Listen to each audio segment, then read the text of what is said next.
I want to bring up your next guest, Marianne Gibson, everybody.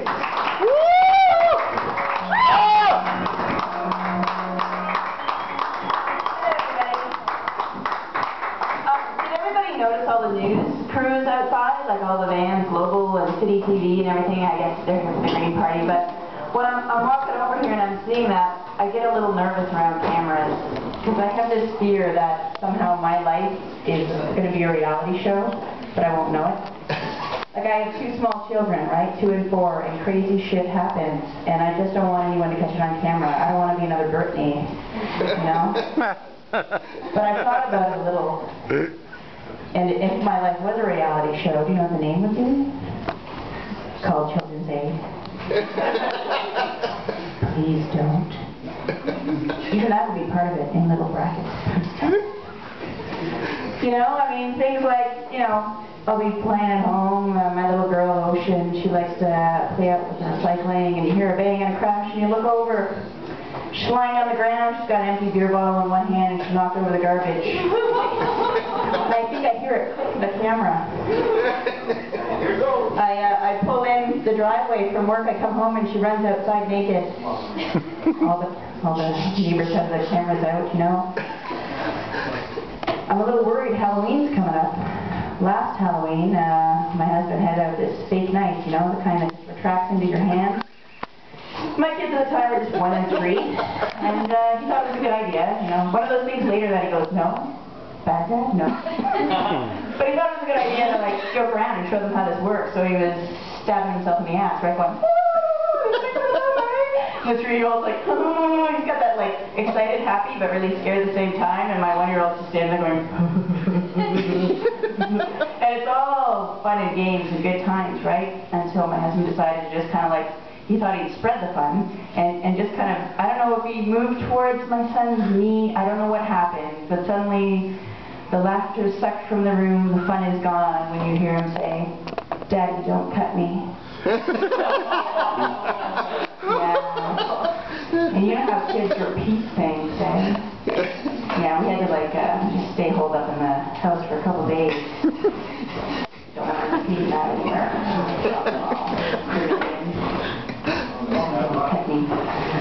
But did everyone vote?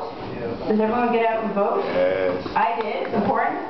And I think, you know what, there are all these commercials and things about get out and vote, you know, have your voice said. And really they should have just hired my kids. Because today my husband went out and my son's in JK and he voted, took my little girl there and voted at the school in the gym before he picked up Benny. And they're coming home and they're coming home in the stroller and they're almost home and my husband's trying to get, you know, the kids out of the stroller, unbuckle their seatbelts and they're like pulling it back. And my little 2-year-old's like, no, Daddy, no! Vote! And he's like, what are you talking about? I already voted in the gym. Remember, I took you with me, we voted. And then suddenly Benny goes, we wanted to go on a boat and sail away! See the disconnect. Vote, vote. They thought it was the same thing. Not nearly as much fun. Not nearly as much fun. So my kids right now are home out of the daycare system. My husband is staying home and taking care of them. It's awesome. It's awesome. And daycare is outrageously expensive. The places we had them in, they were okay, but the first place my son was at when he was only 1 or 2, they give you, when they're in the infant room, they're really young, they give you a little daily report card. You know, what they did, what they ate, what they pooped, all that stuff, daily activities. But my only problem was with this daycare worker, Joanne, she liked to go by JoJo. And JoJo would write in my son's voice on this report card, like things like, I really enjoyed music circle today with Jaden. And it's like, all right, I'd like to know what he's doing, but I find it really creepy that she's writing in his voice. You know? Like, what if this changes? I come in one day, and it's, JoJo works harder than anyone else here, Mommy. I think she needs a raise. Or even worse, I'm not very pleased with how you're dressing me lately, Mommy. Don't box me into your baby gap world. Yeah, it's creepy. We moved daycare. We shifted. Anyways, You can learn a lot about yourself playing with kids.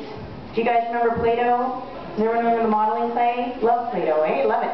And they got like a brand new set. You know, my husband and I have had Play-Doh in like years. You're like, oh, excited. They're all in their own little individual colored containers. You know, well, I've learned a little bit of a dark side to my husband and I, because, you know, like the kids are playing, they want to have fun, and they start mixing the colors together. And we go into this little mild panic, like, whoa, don't mix the colors together. Like, what are we really concerned about? Well, if you've got 60% orange there and, you know, 35% blue, like, which container are you going to put it in? You know, like, there's no going back once you start mixing the colors. Like, what do we care? Like, it's the child's natural instinct to take all the colors and mix them all together. And somehow, like, I actually kind of blame my husband. I think it's him, but really I am an enabler with this. I am. Because, you know, what do we care? As long as they're not grinding it into the carpet, and as long as they're putting the caps on at the end so it doesn't dry out, because, you know, you got to really wash them with that. They leave Play-Doh everywhere, it dries out, it's gone. You never have that green again.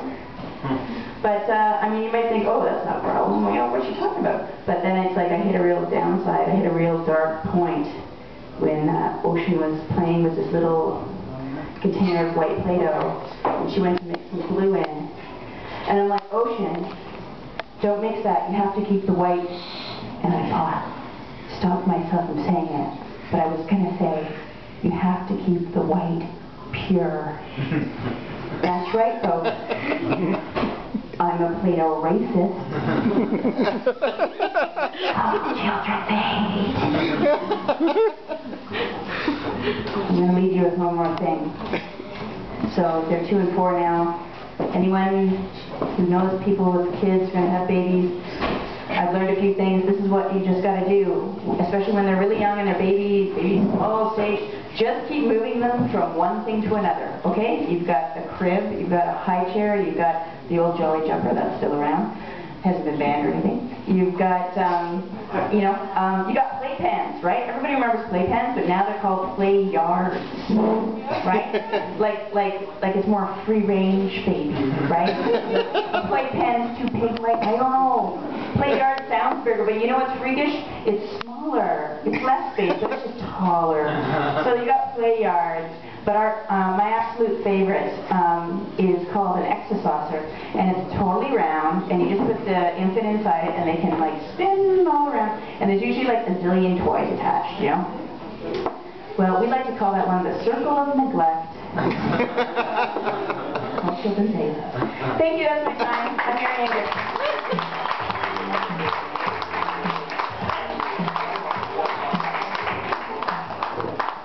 Marianne Gibson! Woo! There's more. Yeah. Keep yourself moving along.